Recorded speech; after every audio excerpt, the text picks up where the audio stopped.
টানা বর্ষণে পানিতে ভাসছে বৃহত্তর চট্টগ্রামের বিস্তীর্ণ অঞ্চল। বিপর্যস্ত হয়ে পড়েছে জনজীবন। 3 পার্বত্য জেলা ও কক্সবাজারে বিঘ্নিত যোগাযোগ ব্যবস্থা। পানি ঢুকেছে বাড়িঘর, দোকানপাটেও। চরম ভোগান্তিতে দুর্গত এলাকার বাসিন্দারা। সাজেকে আটকা পড়েছেন 6 শতাধিক পর্যটক। বিদ্যুৎ উপকেন্দ্রে পানি ওঠে খাগড়াছড়ির দীঘিনালা উপজেলা ও আশপাশের এলাকা বিদ্যুৎ বিচ্ছিন্ন হয়ে পড়েছে। খাগড়াছড়ির পরিস্থিতিও অবনতির দিকেই। দীঘিনালার মাইনী নদীর পানি বৃদ্ধি পাওয়ায় প্লাবিত জেলার নিম্নাঞ্চল। পানি বন্দী হয়ে পড়েছে কয়েকশো পরিবার। খাগড়াছড়ির দীঘিনালা ও রাঙামাটির লংদুর সড়ক যোগাযোগ বন্ধ।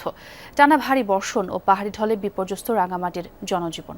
পাহাড় ধসের কারণে রাঙামাটি থেকে বান্দরবান, রাজস্থলী, খাগড়াছড়ি, মহালছড়ি, বাঘাইছড়ি ও লংদু সড়কে যান চলাচল বন্ধ। কাপ্তাই হ্রদে তীব্র স্রোত থাকায় চলছে না ছোট নৌযান, তলিয়ে আছে নিম্নাঞ্চল। দুর্যোগপূর্ণ পরিস্থিতিতে আগেই সাজেক ভ্রমণে নিষেধাজ্ঞা জারি করে প্রশাসন।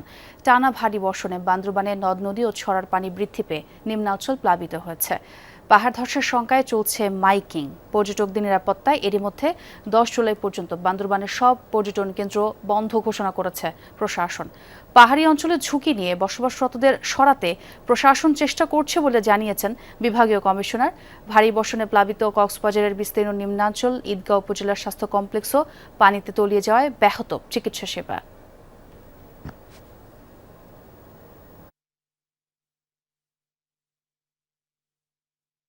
নৌকা দিয়ে চলাচল করতে হচ্ছে। এদিকে যে মানুষের আবাদি জমিগুলো ছিল সেগুলো তুলে গিয়েছে।